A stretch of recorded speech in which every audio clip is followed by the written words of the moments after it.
Chat Man Friday, a podcast for men in North and West Melbourne.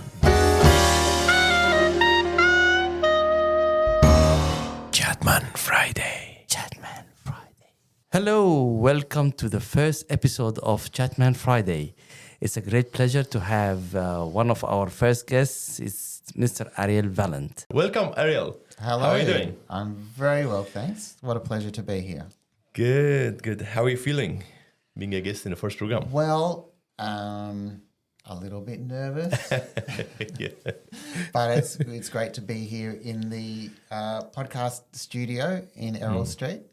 It's kind of been a long time coming, having this studio being prepared, so it's very exciting to see it being used kind of in a genuine way. It's Chatman Friday, so it's just a new podcast, and we are happy to start with you. Great. Yeah. Before first question, Osman, how long did you organize everything with this podcast? Just a little bit, just Well, give this to podcast information. is a podcast which is targeting men, and the good thing there about it that is allowing all of the men who are living here in studying, or working at North and West Melbourne to have a chance to speak about their stories, about what they think, Very good. and give some reflection about what they want to say. Yeah, that's good. And today we are starting with Ariel just to give a start or a kickstart for the program, and hopefully we are going to have a great program. Beautiful. Afterwards. Okay, beautiful. I'm a willing guinea pig. Yeah. Osman, what do you think we start questions about men? What do Well, you I think it's Is a it good? chat, yeah. So, Yeah. let's see. Ariel, why do you think we should focus on men? Yeah. Why should we focus on men? I think it's because men are, I guess, traditionally you say, men are the advantaged ones in our society. Through the patriarchy, men have had so many advantages over generations. But it hasn't worked out that way for all men. Yeah. And I think, I'm a strong supporter of feminism, and I think, Yes. it's great for women to Yes. be empowered, or any gender. But I think there are definitely some men who are feeling left behind, or who just need some extra support or extra reasons to kind of, get involved, or to kind of get their lives onto the track that they want it to be. Yeah. Do you think it's different being a man in this year, 2025, Compared to, compared to long time ago? As you said in your Let's say the early answer. 2000s. look, I think it is, I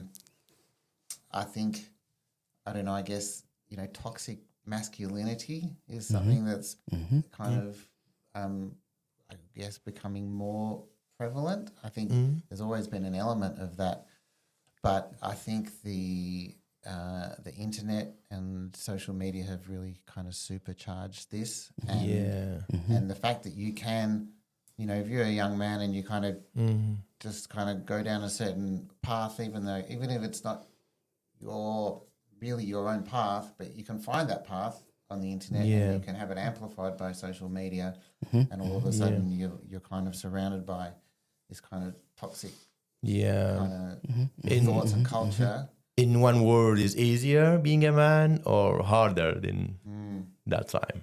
I reckon it's probably harder to be a man than it was 25 years ago.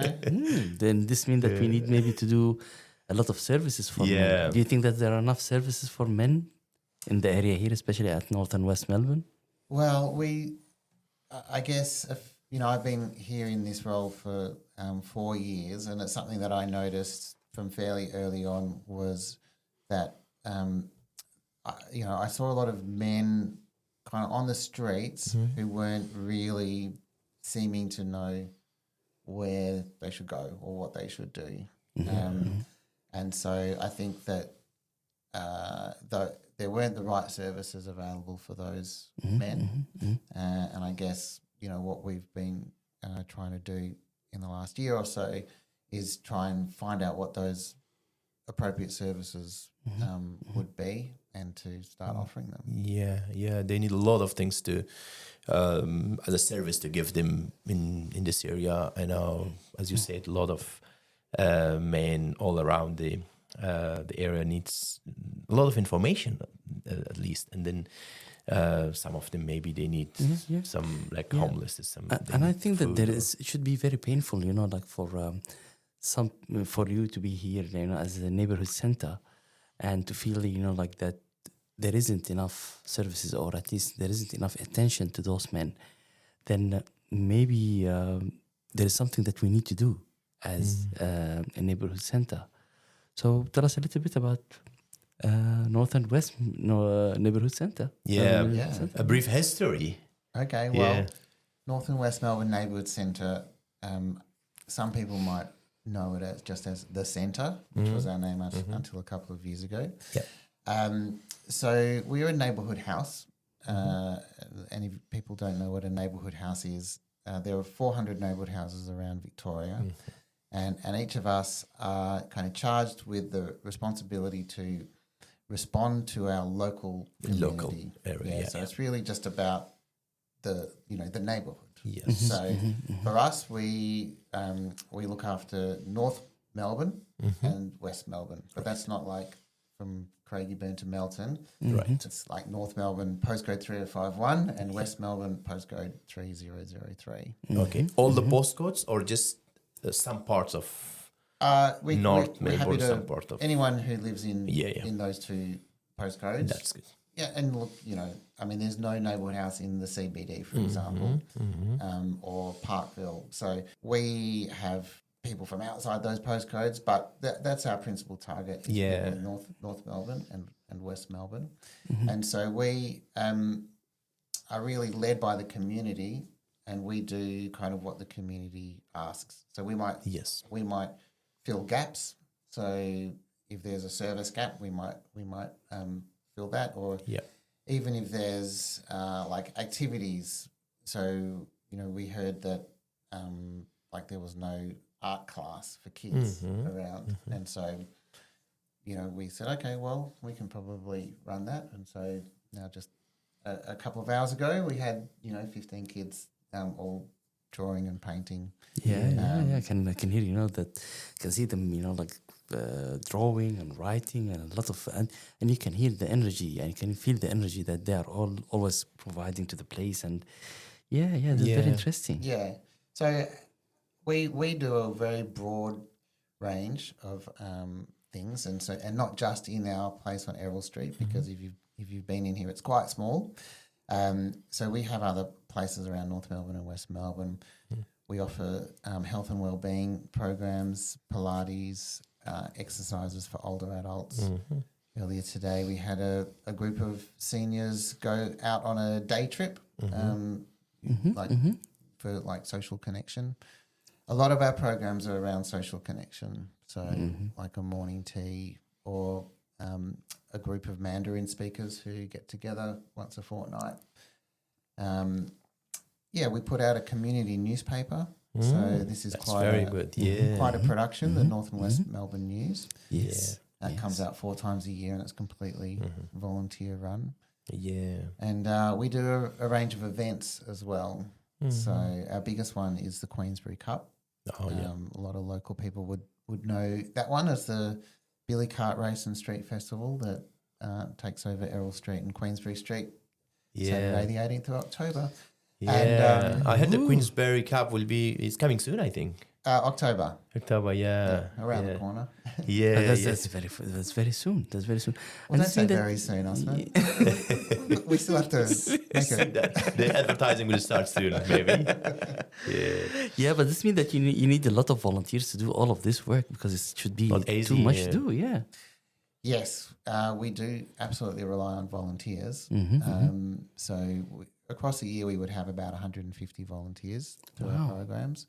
A very established volunteer program is our homework clubs. So we've got clubs where kids come once a week, and they get extra learning support. So they might not be living in families that are able to provide the level of homework support that some parents are able to, and so they come to the homework club, and we have volunteer tutors who are skilled up and are able to provide that. It's very interesting. It's very interesting because like last week we were just celebrating the the National Volunteers Week. So it's coming very well with the topic. Yeah. So yeah, that's very interesting. Yeah. Good. Let's continue after a short break, Usman. Thank you very Yeah. much. Chat, man, Friday. A podcast for Maine in North and West Melbourne. Chatman Friday. Chatman Friday. And we are back. Thank you very much, Ariel, and thank you, Saeed, for No this worries. very much Thanks a lot. interesting interview. And I'm very Yes, happy to be very interesting. back again. Now let's talk about impact. What do you think the impact of North and West Melbourne in the area here? So the impact of the North and West Melbourne Neighbourhood Centre. Yes. So it's a very good question, and it's one that is not straightforward to answer because impact is, we can say, oh, we have X number of people come here, or but that's not, doesn't really give you the story of what the impact is. So I think the impact that we have for people is providing a sense of community and providing a sense of belonging. So people who come here and maybe they only need it once or twice, or maybe they come, for decades, that we give opportunities for people to connect with others in their neighbourhood, and that impact can be quite profound because isolation is a big problem for many people, and social connection is kind of, I guess, the antidote to that. And for many people, it doesn't need to be, I made a best friend, even though that can definitely happen. It can just be, I got to chat with people in my neighbourhood and I feel like they heard me and I feel like I've got a voice. I feel like I'm in a place where I'm valued and where I belong. And we all know that, like North and West Melbourne, they are highly cosmopolitan communities with a lot of cultures. Do we do a lot of work with multicultural communities existing here in the area? Yeah, North and West Melbourne is a fascinating place to live and to work. We have, I guess, we have focus on African Australian communities. So recently we worked with 7 different local African Australian organisations to put on the Festival of Eid at the end of Ramadan. So that was quite a, if you looked from the outside and you just kind of glanced, you go, oh, all of those people, they're all from the same place. But of course, Africa, even Horn of Africa, is very diverse within itself. Yes. And so this event brought together, 7 different communities. And it was, quite a triumphant experience for the organisers, but also I think for the audience or the participants who came along. Really kind of reflecting what they wanted to do as part of their Eid celebrations. If we say Ariel, North West Melbourne Neighbourhood Centre, as a short form, as you said, we call it centre, which is very easier to tell you. So the centre in Maine, the connection between these two, if we ask the question like this, that what was the programs before Chatman Friday? We are going to do more services with this program, with this podcast. What was the programs, the services for Maine before Chatman Friday program? Tell us about that a little bit. I'm sure you said a little bit before, but just a bit more in details. Sure. So I think historically, we haven't really had much of a gender division in the programs that we offer. Okay. So it's been if you're a senior, it doesn't matter if you're what gender you are, come along to our seniors programs. But and this kind of, I think, reflects not just for us, but across kind of the social sector in general. Most of our participants have been women. So you might say, well, that's because you offer things like Pilates, and women are attracted to Pilates more than men. But it's also the case in many of the other things that we've offered, and so we created this program for men, or men's empowerment, and Chatman Friday is part of that. And so Osman here has been working very hard with a group of men, or different cohorts of men from the local area, and working on, I guess, equipping them with the skills and the knowledge to be able to take the next steps in their lives.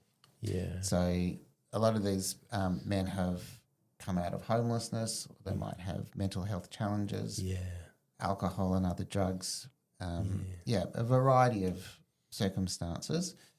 And so the programs that we're doing with them are helping them to break through the barriers that have put them into the situation they're in at the moment, and help them to get into the parts of life, or the stages of life that they want to be in. That's very interesting. Then this means that we have an additional, now with Chatman Friday, we have an additional service for those men to reflect their voices. What was the idea behind Chatman Friday, and what did the name came from? It's a very strange name. Yes, and very interesting. Well, of course, I guess it kind of brings together a number of threads which I've been interested in. Yeah. So I've always loved the power of radio or podcasting. Yes, and it kind of goes back to when I was in my 20s, I visited South Africa, and I went to a township there, and I met a couple of young guys who were working on a community radio station, and the benefits to them for being able to get on the microphone and be able to express what their needs are, what their inspirations are, what their aspirations are, was I could just see how powerful it was for them. Yeah. And so that's one part of it. But then you also think about all of the listeners. Yep. And so, the effect on those listeners of being able to hear their own community telling their own stories in their own voices. So I was just really blown away by the power that has. Wow. So I've always been interested in radio. I loved the warmth of a radio studio, and just the intimacy of just people talking in a microphone. Yeah. So that's kind of one side of it. And then the other side of it is, I guess, the storytelling, and our organisation through the newspaper has had, a long tradition of telling stories of the local area. And so, it's I guess a way to take the stories that you might see in print and hear them told in a different, more personal, perhaps intimate kind of way. Yeah. All right, now we are going for a short break, but after the break, you will tell us about the story of the name. Yes. Where did Chatman Friday came from? Of course.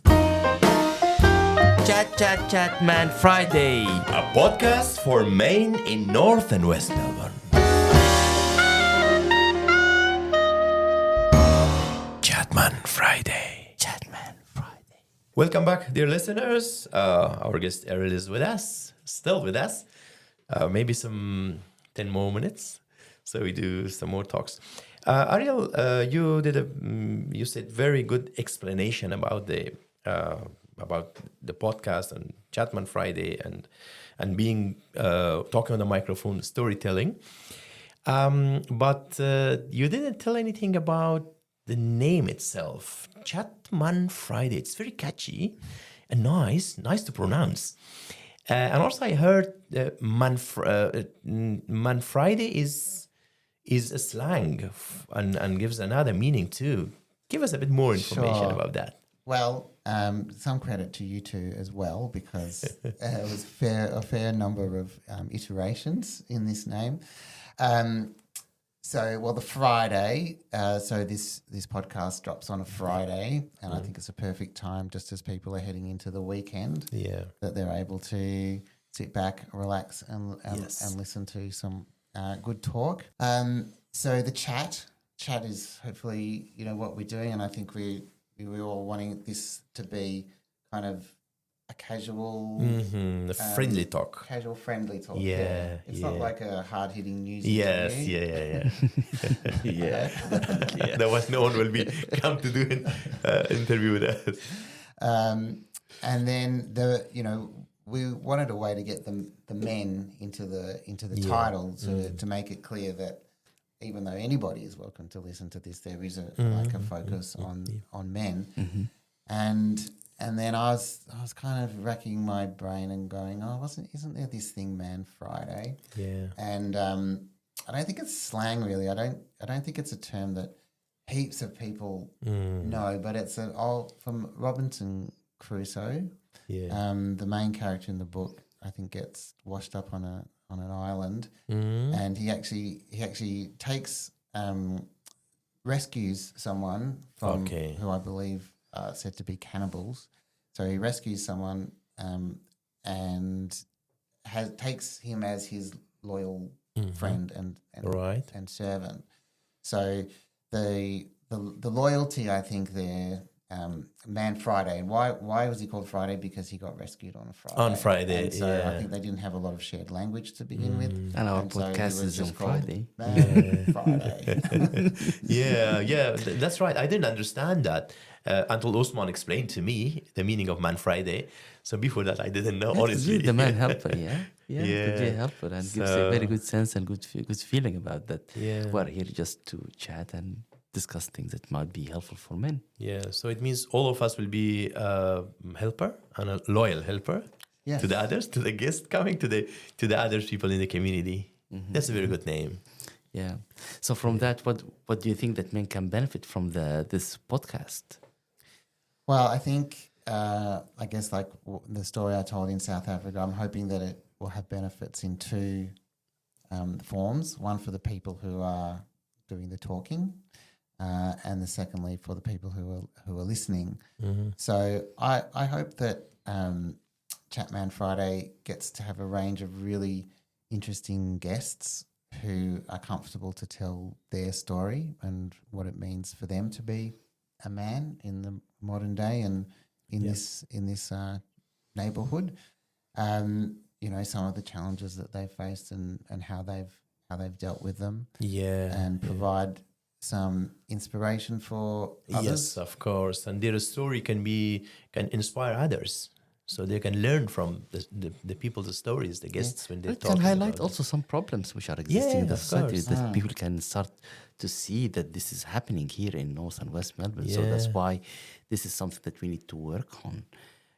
So it's not only the positives, but also we are happy to hear some ideas that, what's happening, and that's how we can work together in order to improve everyone's livelihood and enjoyment of this lovely place called North and West Melbourne. And I think even to express the difficulties or challenges that people face in their life, it can be very comforting perhaps for people who are listening in, and maybe they have some reticence or shame around something that they're feeling or thinking. Yes. And then just to know that there are other men out there in their neighbourhood who have the same thoughts or same problems. I think it can be empowering in that way to know that you're not alone, that there's heaps of people who have something, Do you think that the community has some role maybe to play in order to support those men? Like, are there some systems here or services that the community is taking initiative in order to support the different types of men that makes North and West Melbourne Neighbourhood Centre move on and try to create programs targeting men? So do you think that the community itself have certain systems and services that are responding to the needs of men? Good question. I mean, I think some of our partners in our men's empowerment program, so the Salvation Army, so they have services here in North Melbourne and West Melbourne which are dedicated to men. And so I think the staff toiling away with some men who really had some really serious challenges in their lives is fantastic. That work is being done.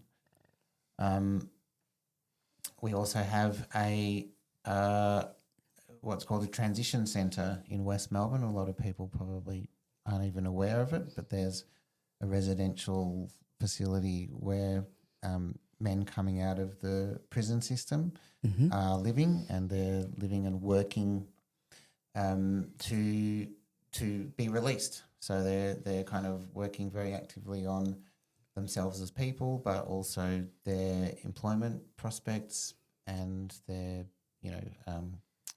finding somewhere to live, which is pretty much a challenge for everybody. But so there are, I think, a lot of systems or organisations in our local area who are focused on supporting men.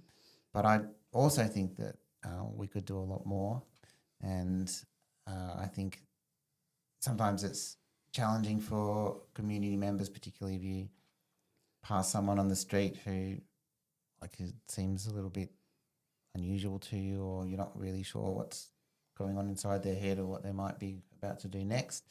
Understandably, that's challenging for community, and I think places like the Neighbourhood Centre have a real role to play in that. Even if for someone they're not even engaging with our kind of full program, but even if they just kind of drop in and they get a cup of tea and maybe they get to talk to someone, feel normal, or even we've had people come in here. I just need to have a sleep for half an hour. Things like that. Yeah. But I think it's great to have a range of opportunities for men and for women to be able to engage with. Yeah. Do the men come knock the door of the center, or the center's member goes and finds them? Where are they, and how many of them they need support? Which one is usually happening? Are they coming knocking the door of the center? We certainly. Or some other agencies refers. Well, we have an open door, if you like, for 5 days a week. We're open, and whoever comes through our door, we try and help them. So a lot of them are coming and knocking the door during the working hours. Normally the door, we have an automatic opening door, so they just walk through the door. I mean, just coming and asking the reception, and not physically knocking. Yeah, a lot of people don't really know. This is here. Yeah, this is important. And we can't help everybody either. So we often will refer to other services for specialist things. So like, for example, drug and alcohol, we can get you kind of referred to somewhere who can really kind of specialise in those things. So neighbourhood houses are great in that if there's a place, if you don't know what to do, you could go to the neighbourhood house, and your neighbourhood house, if they can't help you themselves, they should be able to know who in the local area can help with whatever. And this is an eye opener. That's an eye opener. Like when you spoke about the transient house in West Melbourne, and also when the first time that I came to the center here, when you spoke about the street soccer and all of these small initiatives which are existing in North Melbourne and West Melbourne, these are very really eye-opening, and role of these media outlets like this podcast could be a very good chance for these small services or community initiatives to be there and to be seen by and heard that there are things that men can benefit from in the community. Now, if we think about us as individuals, what do you think, like as individuals, we should do to help those men who are living around the area here? Probably the first thing I would say would be curious. So if if there's someone who's you haven't met before, or maybe you haven't seen them around, or even if they are acting a little bit odd, you might just kind of go and say, "So, how are you doing?" Or "What's your name?" Yeah, that's very interesting. Yes. And look, not everybody kind of has the confidence to do that, and obviously, if there is kind of an element of danger, it's not something that I would recommend. Yeah. But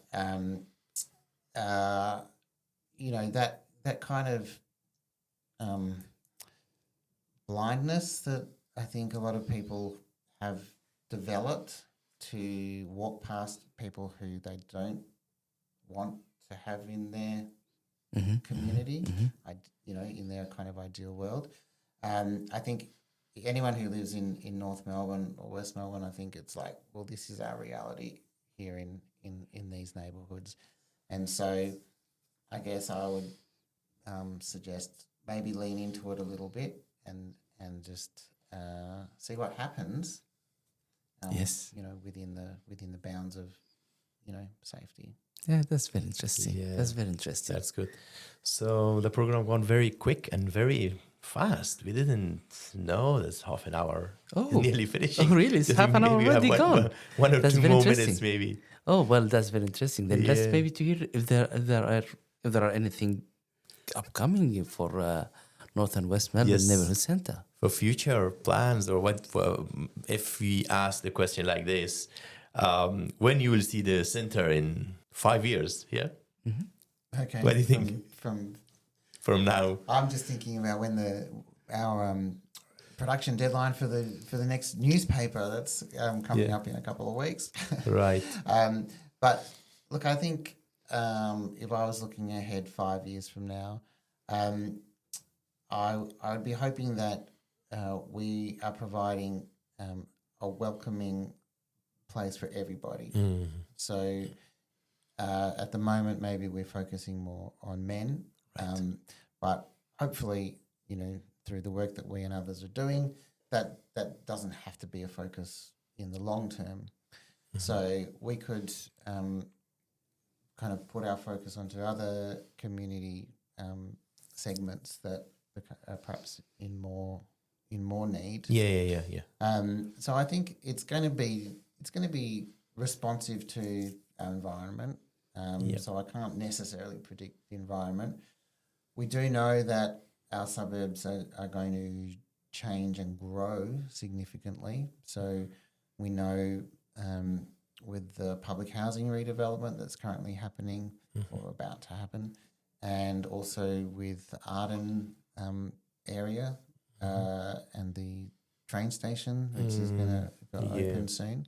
So it's going to become busier. Yes. And I think a lot of people living here kind of appreciate slightly kind of sleepy township kind of quality.